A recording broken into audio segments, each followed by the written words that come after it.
this special time as we gather around God's word. So let us pray.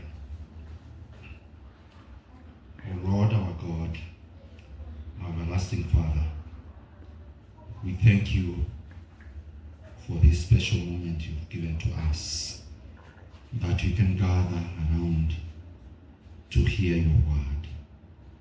And Lord, we pray as we fellowship in your word that you will bless us. We thank you for your Son, Jesus Christ.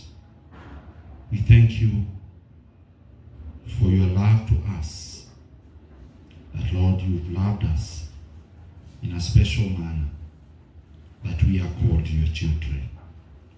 We thank you for your church today, that we know it is gathered in different areas.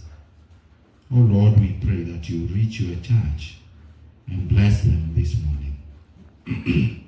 I also pray for those who are sick in hospitals. Mighty God, that you may reach them.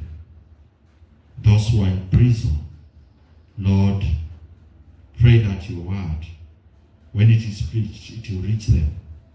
And that even those who have been arrested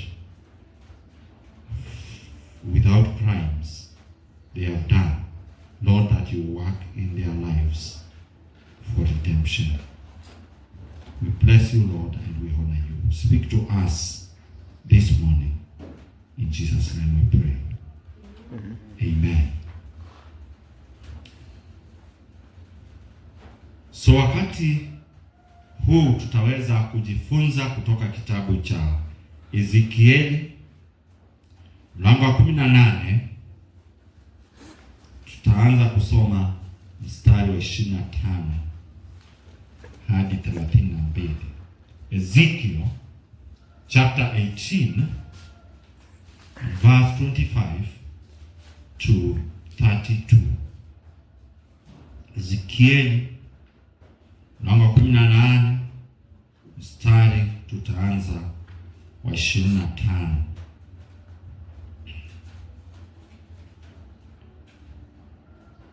Nitasoma.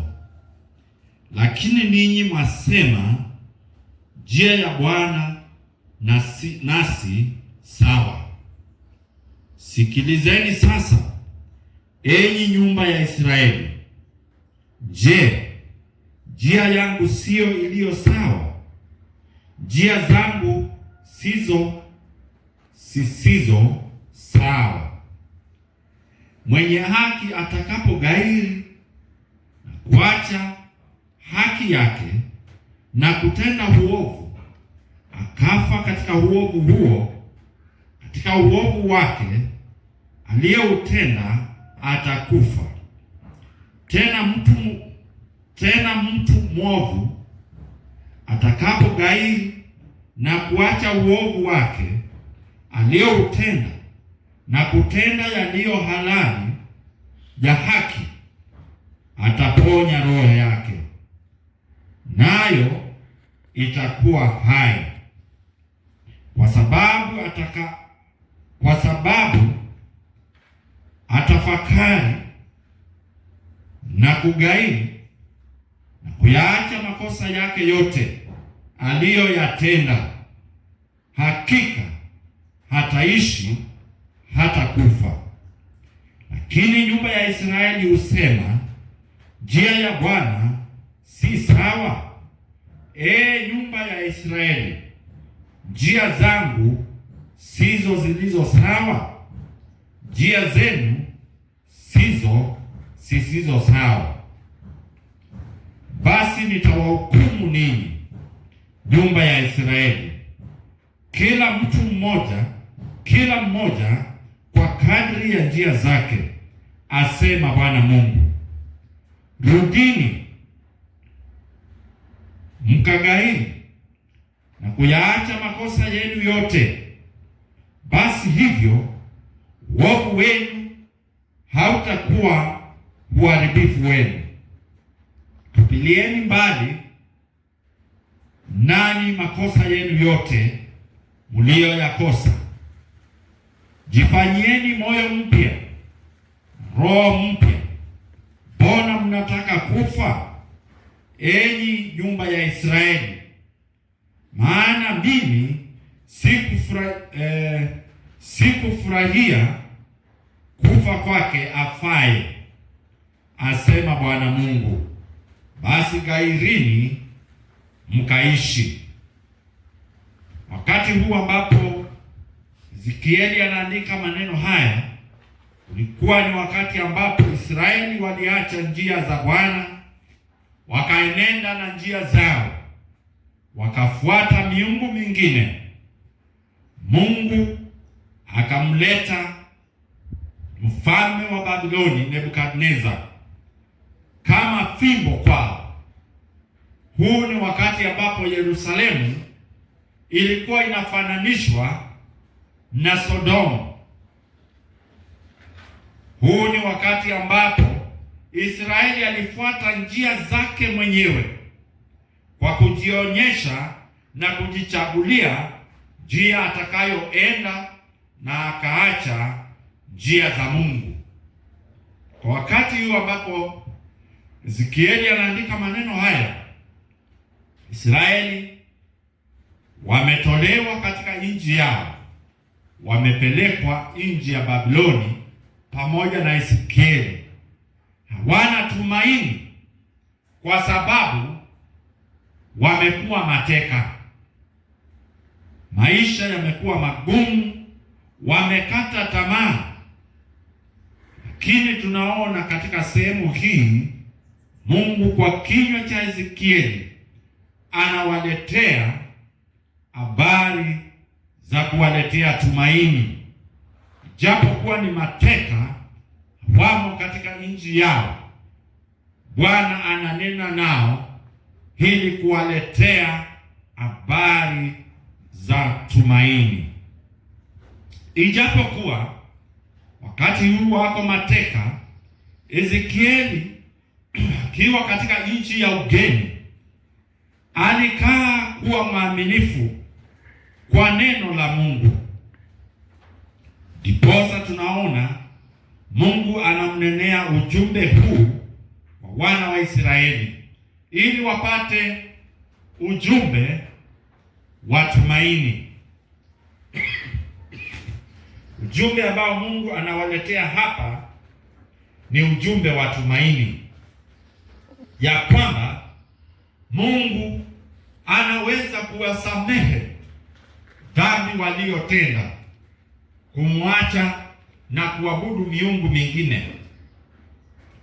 Anawaambia ya kwamba upo msamaha kwa dhambi ambazo wamezitenda, na upo urejesho kwao tena, na kwamba Mungu yu tayari kama vile amewaahidi kwamba atawabariki, na kwamba atawapa tumaini na pia kuwarudisha katika nchi yao.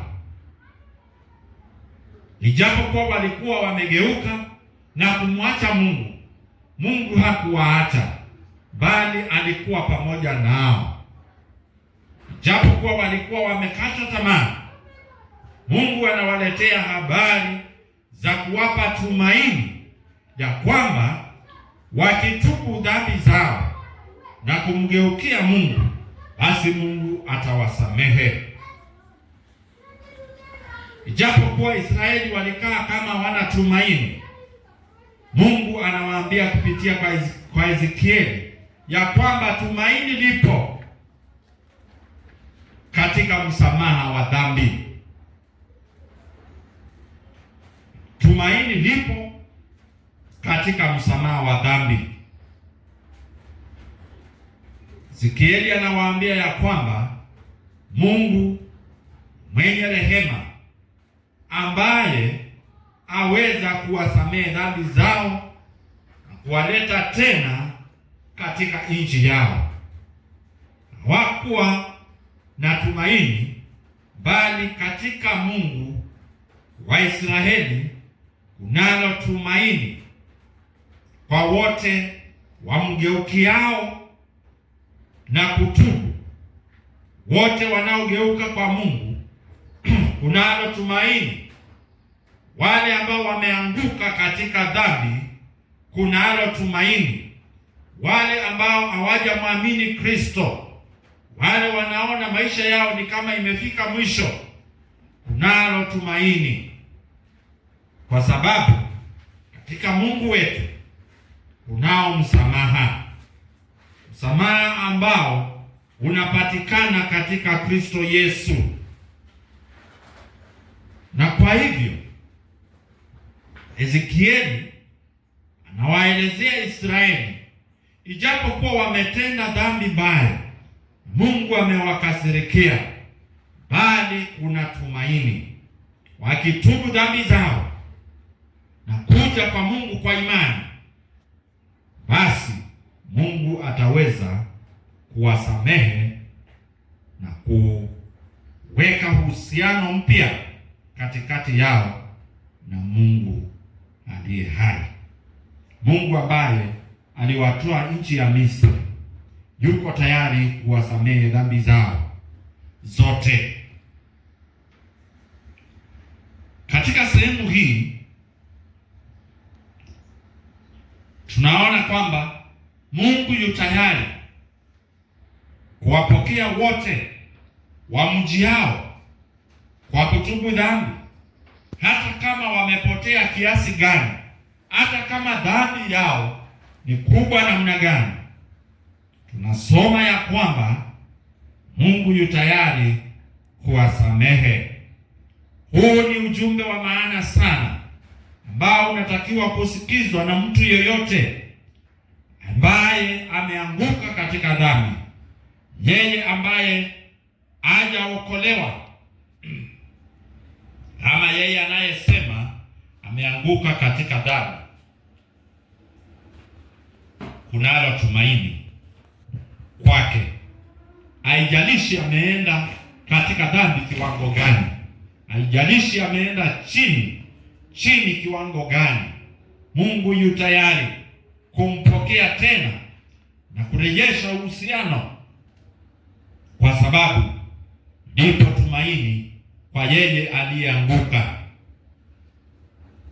There is mercy, there is forgiveness, if only you will turn to him as your Lord and your Savior.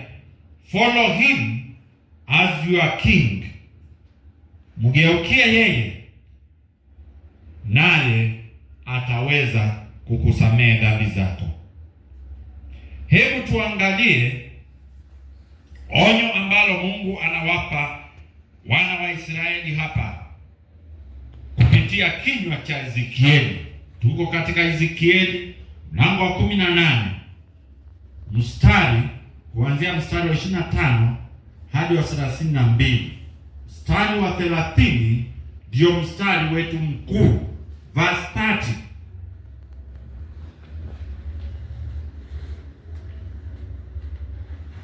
Ezekiel and chapter 18 verse 30.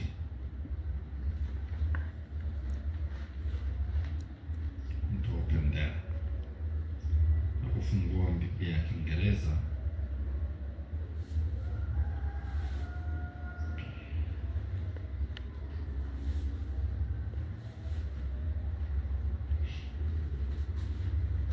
Mstari wa 30 ambao ni mstari wetu mkuu, ambao unasema hivi: basi nitawahukumu ninyi, nyumba ya Israeli, kila mmoja kwa kadri ya njia zake, asema Bwana Mungu. Rudini mkagairi na kuyaacha makosa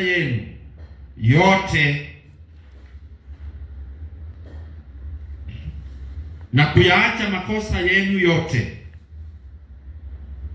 basi hivyo uovu wenu hautakuwa uharibifu wenu. Biblia ya Kiingereza inasema hivi: therefore I will judge you, O Israel, O house of Israel, everyone according to his ways, says the Lord God. Repent and turn yourselves from all your transgressions, so iniquity shall not be your ruin. Kunayo siku ambayo Mungu anasema ya kwamba ataleta mambo yote katika hukumu yake. Bwana anawapa onyo. God is giving them a warning about their deeds. Anawapatia onyo juu ya matendo yao ambayo yalikuwa maovu.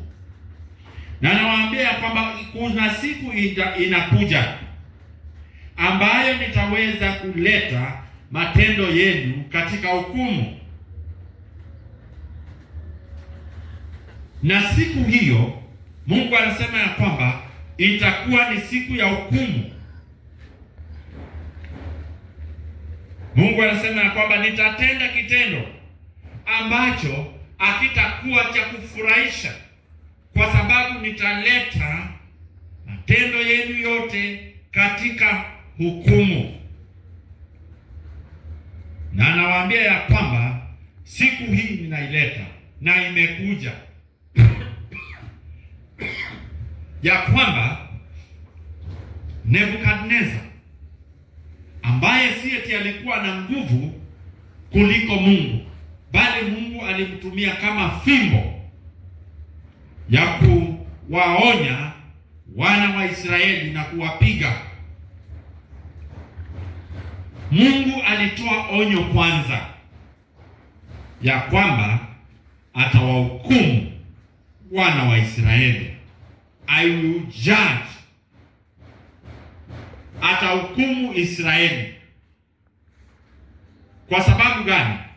Kila mtu atahukumiwa kwa sababu ya matendo yake maovu. There will be a day of reckoning. There are many interpretations of the end time things. Mambo ya siku ya mwisho, watu wamechukua maoni mengi ili kuweza kutafsiri mambo yatakayotokea siku ya mwisho. Lakini Bwana anasema hapa kwamba kunayo siku inayokuja na ni siku ya hukumu. There is a day coming, a day of judgment. God says he will judge and reward everyone according to his works. Kuna siku inayokuja, siku tunayongojea, siku ambayo Bwana ataweza kuhukumu watu wote kulingana na matendo yao. Lakini jambo la kupendeza na la kufurahisha ni ya kwamba kunalo tumaini. Mungu aneni juu ya hukumu na kunyamaza, bali pia ananena maneno ya kuwapa tumaini wenye dhambi, ya kwamba kunao urejesho. Kunalo tumaini kwa mwenye dhambi ambaye anajiona kwamba amefika mwisho, ya kwamba atubu, atubu, atubu, atubu. Tunapaswa kuwa tayari kwa siku hiyo ya hukumu. Yatupasa tufikirie juu ya uhusiano wetu na Mungu wetu. Haya si maneno ambayo Mungu anayanena kwa furaha. Mstari wa 30 anasema ya kwamba sikieni enyi Israeli, ya kwamba basi nitawahukumu ninyi nyumba ya Israeli, kila mmoja kwa kadri ya njia zake, asema Bwana. Lakini anasema kwamba rudini mkagairi na kuyaacha makosa yenu, basi hivyo uovu wenu hautakuwa uharibifu wenu. Mungu anawapa onyo, na onyo ni ya kwamba wanapaswa kumrudia Mungu. Mungu achoki na kuwaita wenye dhambi waweze kumrudia yeye, lakini wasiporudi, Bwana asema ya kwamba kuna siku inakuja ambayo ataweza kuhukumu kila mmoja kwa kadri ya matendo yake. Kila mmoja wetu atasimama mbele ya kiti cha hukumu cha Mungu ili aweze kupokea jinsi alivyotenda wakati alipokuwa hai. Kutakuwa na siku ya hukumu. Kutakuwa na siku ambayo kila mmoja ataweza kusimama mbele ya kiti cha hukumu cha Mungu. Haijalishi uko katika kiwango gani cha uongozi. Wafalme, matajiri na maskini wote watasimama mbele ya kiti hicho cha hukumu. Hebu tuangalie kitabu cha Ufunuo mlango wa 10 na mstari wa 12. Revelation in chapter 10 and verse 12. Revelation chapter 10 and verse 12.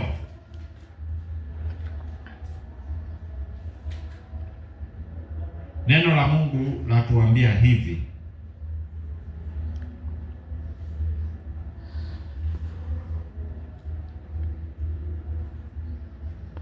Niangalieni kama mlango huu wa 10 mstari wa 12, nione kama mlango 20.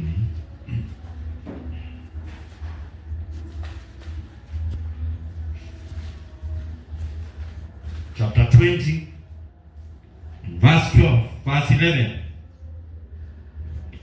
Kisha nikaona kiti cha enzi kikubwa cheupe, naye aketie juu yake, ambaye nchi na mbingu zikakimbia uso wake, na mahali pao hapakuonekana.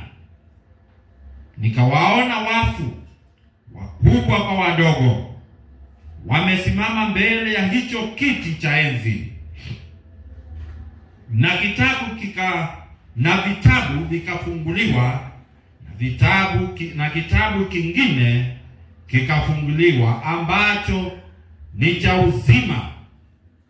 Hao wafu wakahukumiwa katika mambo hayo yaliyoandikwa katika vile vitabu, sawasawa na matendo yao.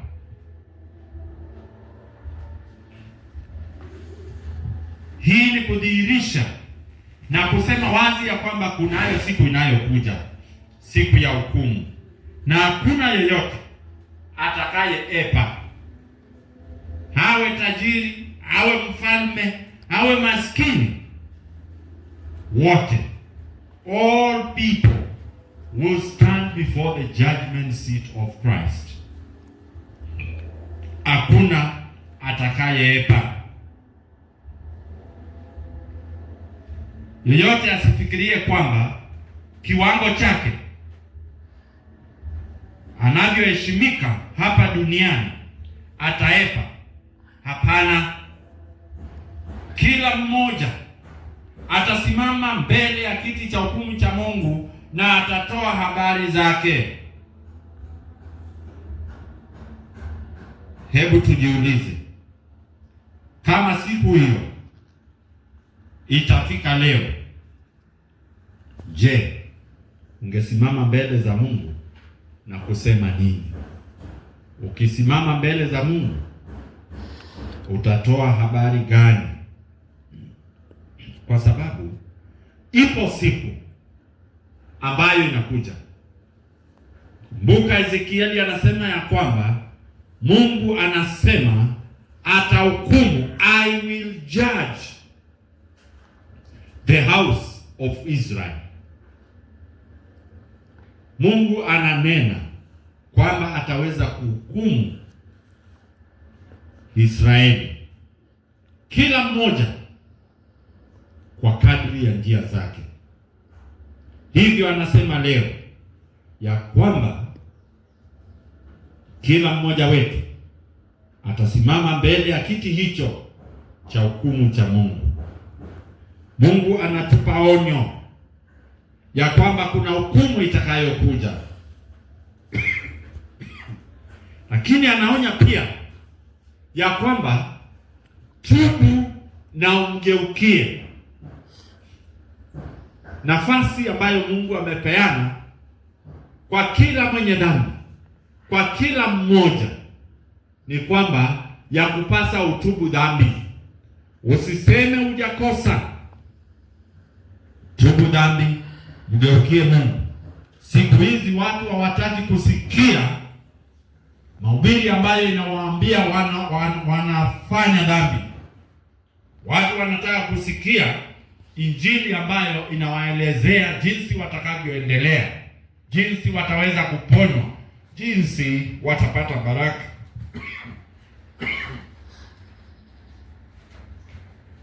Lakini jambo ni moja, ya kwamba Mungu anasema ya kwamba ipo siku ambayo inakuja, na kama unataka kuepa hasira ya Mungu, tubu dhambi, repent, turn yourselves from all your transgressions,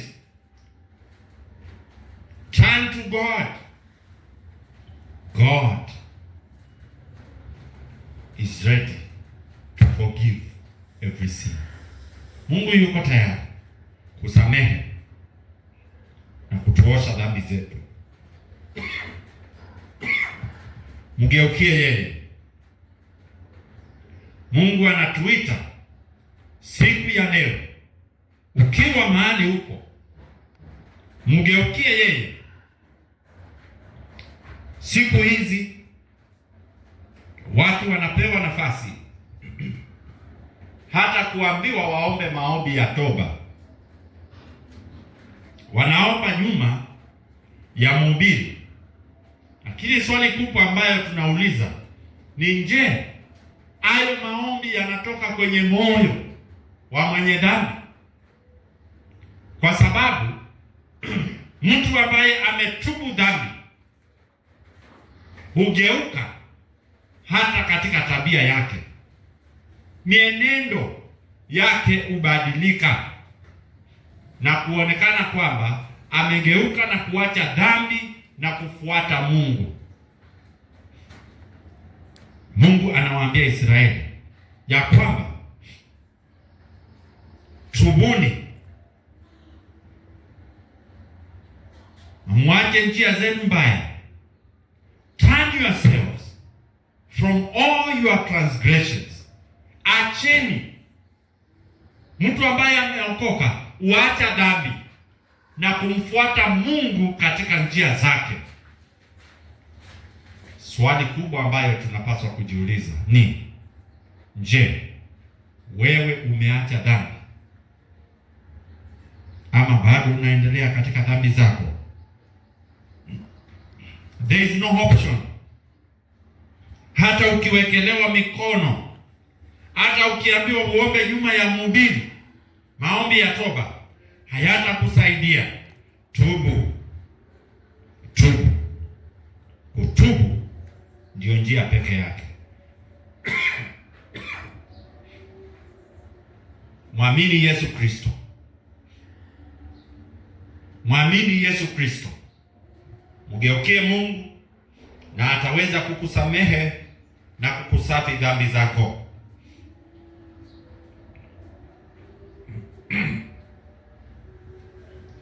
Kama vile Yohana alikuja akihubiri ya kwamba tubuni, hivyo hivyo inatupasa hata na sisi tutubu dhambi zetu ili tupate wokovu ulio ndani ya Kristo Yesu. Nimesema tunaishi katika siku ambazo watu wanatamani kuambiwa wokovu wa rahisi, kwamba henda kanisani tu, keti hapo, basi umeokoka. Henda kanisani, kuwa kiongozi wa nyimbo, piga keyboard, basi umeokoka. Watu wataki kuambiwa waache dhambi. Lakini Mungu habadiliki. Mungu akisema atahukumu dhambi, hivyo amemaliza.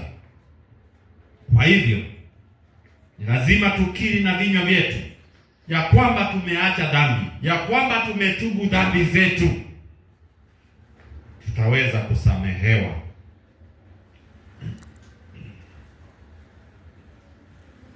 Hiwe tunaweza kusema pamoja na mwandishi wa Zaburi ya 51. Mwandishi wa Zaburi ya 51 asema, Bwana niumbie moyo mpya, moyo safi,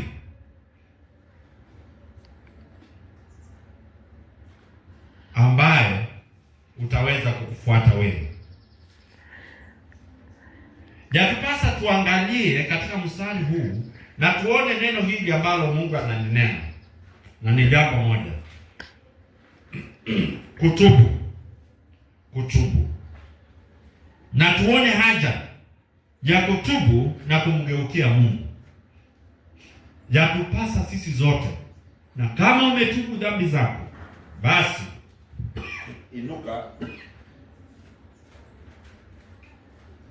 inuka ukatumike, sababu naye mtu akiisha kuokoka, basi anatakiwa kuwa anatumika katika kazi ya Mungu.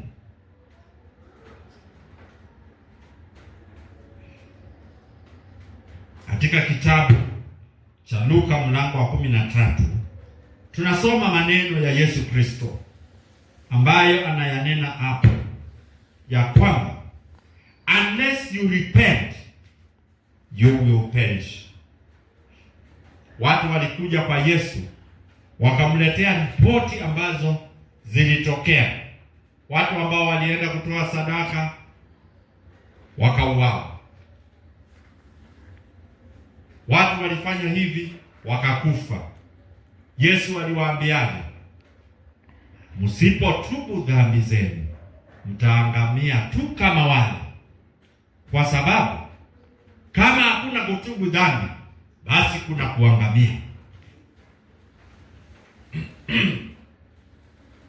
Basi nakuuliza kwamba kama umetubu dhambi zako, na kama umetubu dhambi zako, kama hujatubu dhambi zako, mgeukie Kristo awe Bwana na Mwokozi wa maisha yako.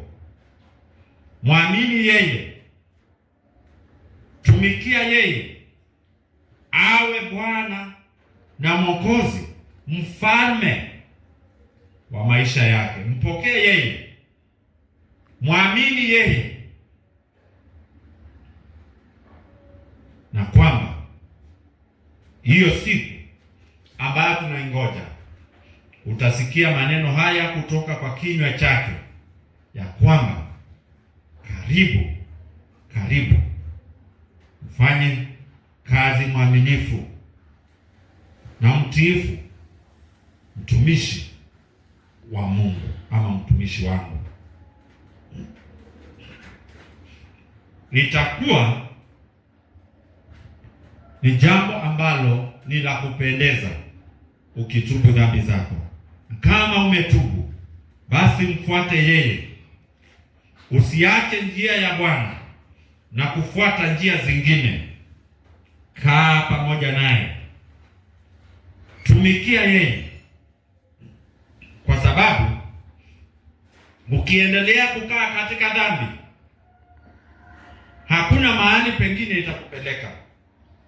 Dhambi itakupeleka jehanamu. Dhambi itakupeleka mbali na Mungu. Ukiendelea kukaa maisha ya kujifurahisha na dhambi, dhambi itakupoteza. Usifanye moyo wako kuwa mgumu. Mgeukie Mungu. Sikia sauti yake ambayo anakuita. Atakuokoa na atakupeleka mahali pake penye utukufu. Kumbuka yule mwizi aliyekuwa pale msalabani pamoja na Kristo. Kristo alimwambiaje? Leo, today, alipomwambia ukifika katika ufalme wako unikumbuke, alimwambiaje? Alimwambia leo nitakuwa pamoja nao katika ufalme wako, katika ufalme wangu, katika ufalme wa Mungu Baba. Tusisahau ya kwamba ipo siku inayokuja, siku ya hukumu. Inatupasa tumgeukie Mungu. Unapaswa kutubu, kwa sababu kama hautatubu dhambi zako, basi wokovu hautaupata. Na tupasa tuone ya kwamba ipo siku ya uharibifu ambayo tunapasa kuepuka. Mstari huu wa 30 unasema ya kwamba rudini mkaghairi na kuyaacha makosa yenu yote, basi hivyo uovu wenu hautakuwa uharibifu wenu. Kuna siku ya kuharibiwa. There is a day coming of ruin which must be avoided. We must avoid ruin and turn ourselves to our God.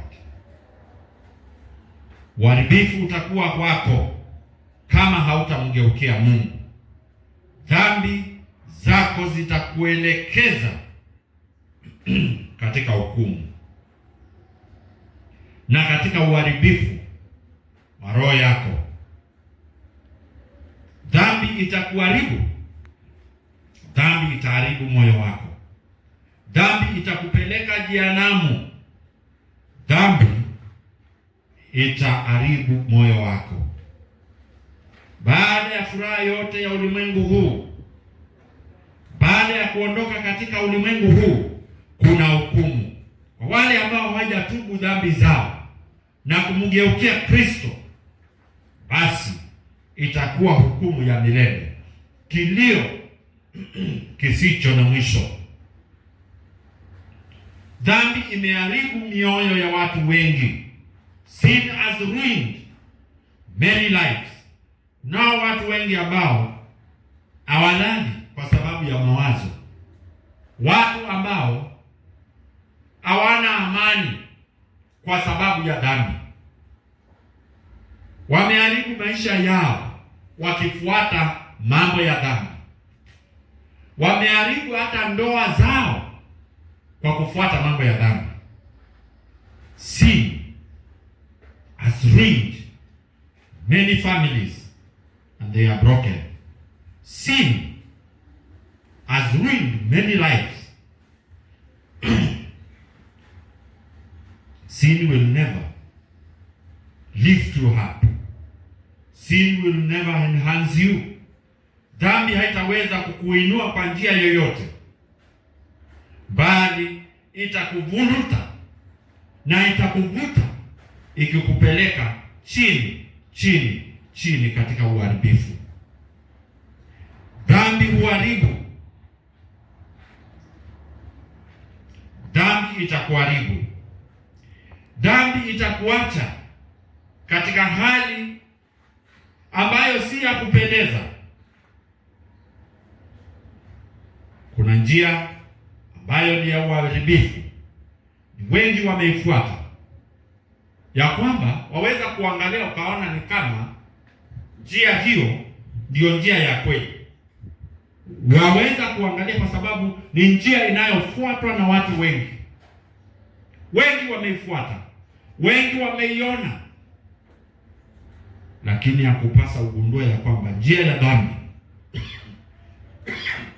ni njia ya uharibifu ambayo unapaswa kuiepa, unapaswa kuiepuka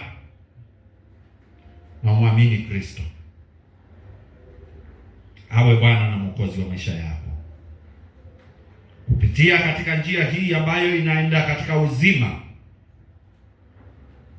lazima ujue ya kwamba kuna njia ya uharibifu, na ukifuata njia hiyo ya tamaa ya kujifurahisha, Israeli walifuata njia hiyo ya kwamba kila mtu alifanya kile aliona kinapendeza katika macho yake, wakamsahau Mungu, wakaona hakuna haja ya kumfuata Mungu, lakini walihukumiwa.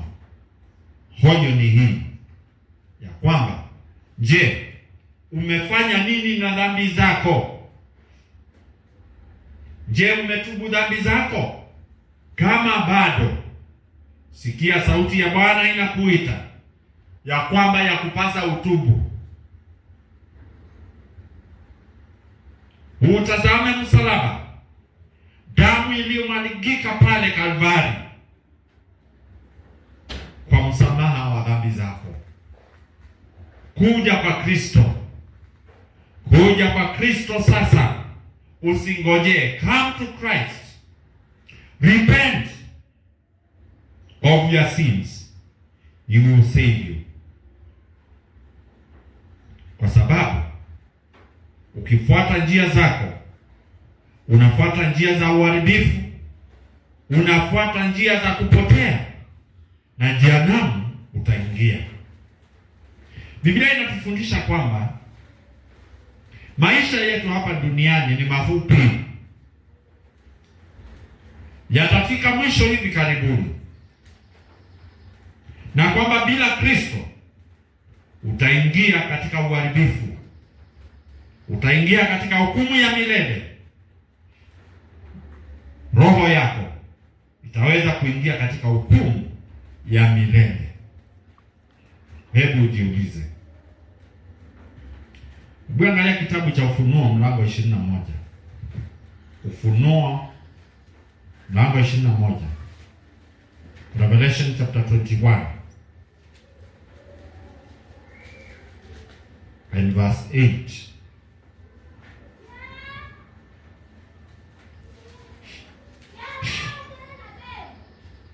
Revelation chapter 21 verse 8 yasema hivi: bali waoga na wasioamini na wachukizao na wauaji, wazinzi, wachawi na hao waabuduo sanamu na waongo wote, sehemu yao ni katika lile ziwa liwakalo moto wa kiberiti, na hiyo ndiyo mauti ya pili.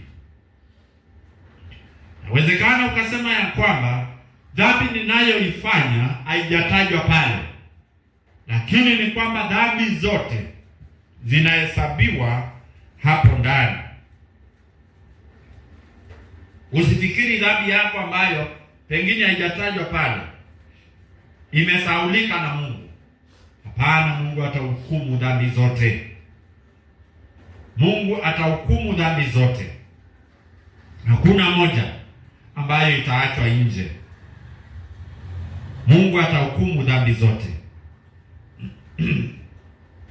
Tubu. Wakati huu ambapo mikono ya Kristo, sauti ya Kristo inakuita. Wakati huu ambapo Kristo amenyosha mikono yake wazi akupokee katika ufalme wake. Sikia sauti yake, njoo kwa Kristo uokolewe. Tubu dhambi, mwamini yeye, fuata njia ya imani na utaweza kuokolewa. Neno la mwisho ni kwamba Mungu wetu aliye mtakatifu ni lazima ahukumu kila mmoja kulingana na kazi zake, bali ana anamwalika kila mmoja wetu ya kwamba kuna tumaini katika kutubu dhambi. Kuna tumaini ambalo linabadilisha hukumu na kuwa furaha ya milele. Ya kupasa umtazame yeye, kwa sababu dhambi malipo yake ni kifo. Dhambi malipo yake ni kifo, bali katika Kristo Yesu unao uzima wa milele. Ukiendelea kukaa maisha ya dhambi, basi huna tumaini mbele za Mungu, kwa sababu utahukumiwa milele. Lakini ukitubu dhambi zako na kuja kwa Kristo, utapata msamaha wa dhambi, utapata uzima wa milele. Kwa hivyo jibu ambalo Mungu anampa mwanadamu ni hili ambalo amesema katika mstari huu wa 30 ya kwamba tubu na ugeuke kutoka kwa dhambi, kwamba hukumu yako itageuka na kuwa furaha ya ushindi. Repent and be saved. Here was a blending of compassion with the demands of God's holiness. Repentance and forgiveness are offered for all, regardless of race, height, wealth. The demands of God's holiness is that man must repent. Ni lazima uweze kutubu dhambi zako, kwa sababu utakatifu wa Mungu unaitisha kila mmoja wetu aweze kutubu. Amen. Tuombe. Mungu wetu na Baba yetu uliye mbinguni, tunakushukuru kwa sababu haujatuacha tukae katika giza ya dhambi siku zetu zote, bali umetuonyesha njia ya imani ya kwamba sisi ni wenye dhambi, bali ulimtoa Kristo mwanao wa pekee ili aweze kutoa maisha yake, afe msalabani, akamwaga damu yake yenye dhamana kuu ambayo inaosha kila aina ya dhambi, kwamba yoyote anayekuja kwake na kutubu dhambi zake usamehewa na kuoshwa na kuwa safi. Mungu wetu, ninakuomba kwamba wote waliosikia na wanaosikia sauti hii, Bwana, Roho wako Mtakatifu atafuatilia neno lako na kunena kwa mioyo ya watu wote ambao wamesikia sauti hii, wakaweze kutubu na kukufuata wewe. Wale ambao wameokoka, Bwana, ninawaombea ya kwamba nuru ya Kristo itaendelea kung'aa katika mioyo yao, na kwamba wataweza kufuata njia ya kweli, njia ya Kristo, wapate kumtumikia yeye. Bwana, utusaidie hata nasi tuone njia hii ya kutubu dhambi na kumjia Mungu na kukaa kwake na kumtumikia ni njia ya maana. Tusaidie Mungu wetu, tusiweze kukaa tukingoja siku ya hukumu, siku ambayo hakuna mmoja atakayoiepa. Bwana, utusaidie kwamba kwa kuja kwa Kristo tutaweza kusimama pamoja na wengine watakatifu wa ulimwengu, tukiimba na kukaa pamoja na Kristo milele na hata milele. Kwa jina la Yesu Kristo tunaomba.